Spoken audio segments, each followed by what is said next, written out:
আসসালামু আলাইকুম, আমি মনিরা হক ফ্রান্স থেকে, আর আপনাদের স্বাগতম স্বপ্নকথা প্যারিস চ্যানেলে। আজকে আপনাদের জন্য নিয়ে এসেছি অসম্ভব মজার একটি রেসিপি, সানার কোফতা কারি। কেউ কেউ এটা আবার সানার ডালনাও বলে। তবে যাই বলেন না কেন, এটা খেতে কিন্তু দুর্দান্ত মজা। তাহলে শুরু করি সানার কোফতা কারি। প্রথমেই আমি সানা করে নিব। এর জন্য একটি হাঁড়িতে 1 লিটার দুধ দিয়ে দিব, আর দুধটা একবার বলক আসা পর্যন্ত অপেক্ষা করব। দুধটা বলক চলে আসলেই চুলা বন্ধ করে দিব, আর 2 টেবিল চামচ সাদা ভিনেগার দিয়ে দিব। ভিনেগারের পরিবর্তে লেবুর রস দিয়েও করতে পারেন। ভিনেগারটা দিয়ে 3-4 মিনিটের মতন রেখে দিব। 4 মিনিট পর ছানা থেকে পানি আলাদা হয়ে যাবে। আমি একটু নেড়ে দেখাচ্ছি কেমন হলো। এখন এটা ছেঁকে নিতে হবে। কাপড় দিয়েও ছাঁকতে পারেন, আবার চালনিতেও ছাঁকতে পারেন, তবে আমি চালনিতেই ছাঁকবো।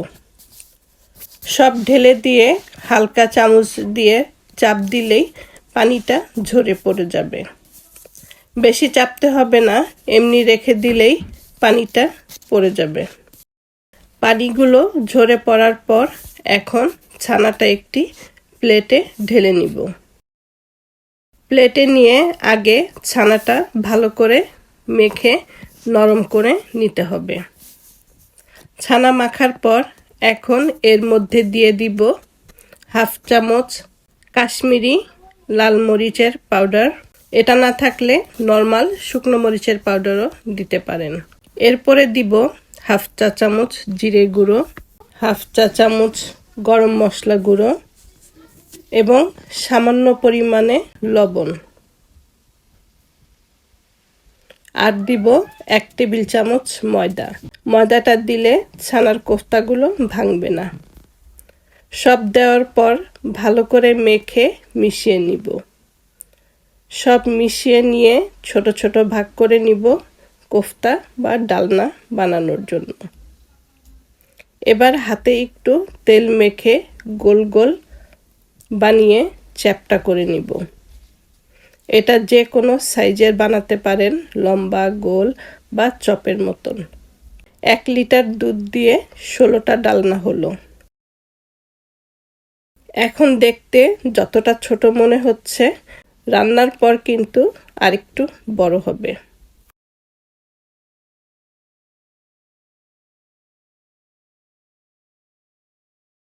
এবার একটি বাটি নিব।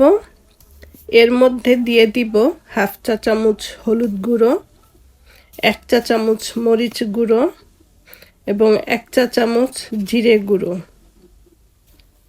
1 চা চামচ ধনে গুঁড়ো।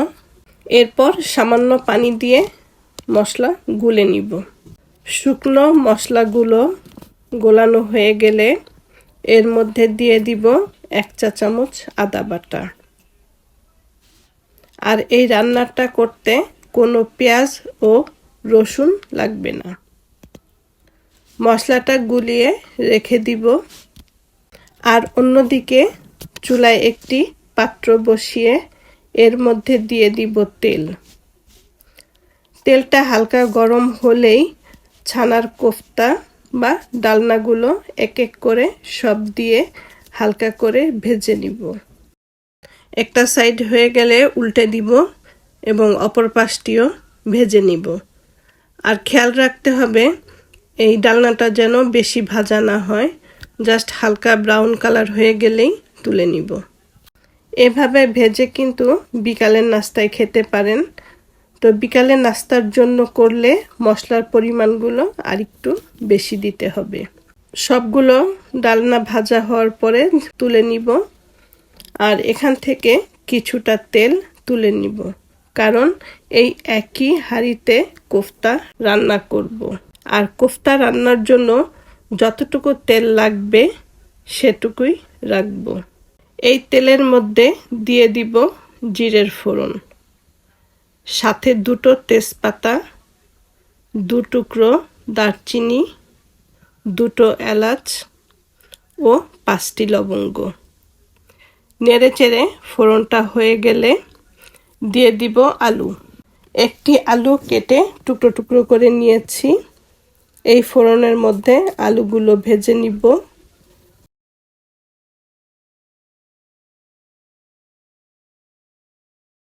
আলুগুলো হালকা কালার চলে আসলে টমেটো দিয়ে দিব। টমেটো যদি বড় সাইজের হয় তবে অর্ধেকটা দিব, আর ছোট হলে একটা টমেটোই কেটে দিয়ে দিব। টমেটো দিয়ে একটু নেড়ে চেড়ে ঢাকনা দিয়ে ঢেকে দিব। যখন দেখব টমেটো গলা গলা ভাব হয়েছে তখন দিয়ে দিব স্বাদমতো লবণ আর দিব হাফ চা চামচ চিনি। এর মধ্যে দিয়ে দিব যে মশলাটা গুলিয়ে রেখেছিলাম সেই মশলাটা।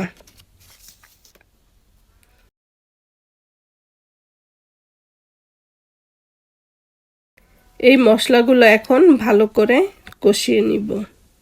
তেল যখন মশলার উপর চলে আসবে তখন ঢাকনা খুলে দিয়ে দিব পানি। আর এই পানির পরিমাণটা এমনভাবে দিব যেন কোফতা রান্নার পরও কিছুটা ঝোল থাকে, তাই একবারই পানি দিতে হবে। আর পরে যদি পানি দিতে চান তাহলে ঝোলটা পানসা হয়ে যাবে। ঝোলটা ফুটে উঠলে কোফতাগুলো দিয়ে দিব আর ঢাকনা দিয়ে ঢেকে দিব কোফতা হওয়ার জন্য।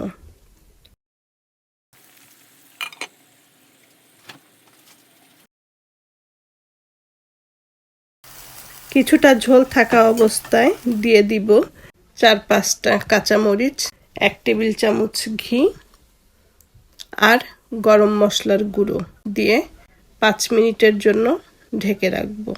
এখন ঝোলটা বেশি মনে হলেও পরে কিন্তু টেনে যাবে। 5 মিনিট পরে পরিবেশন।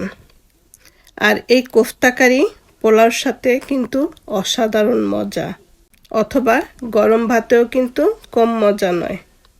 সবাই একবার ট্রাই করবেন, যে খাবে প্রশংসা না করে পারবেই না। আশা করি আজকের রেসিপি আপনাদের ভালো লাগবে। আর ভালো লাগলে অবশ্যই স্বপ্নকথা প্যারিস চ্যানেলের সাথে থাকবেন। আবারও নতুন কোনো কিছু নিয়ে হাজির হব। ভালো থাকবেন সবাই। সবার জন্য শুভকামনা।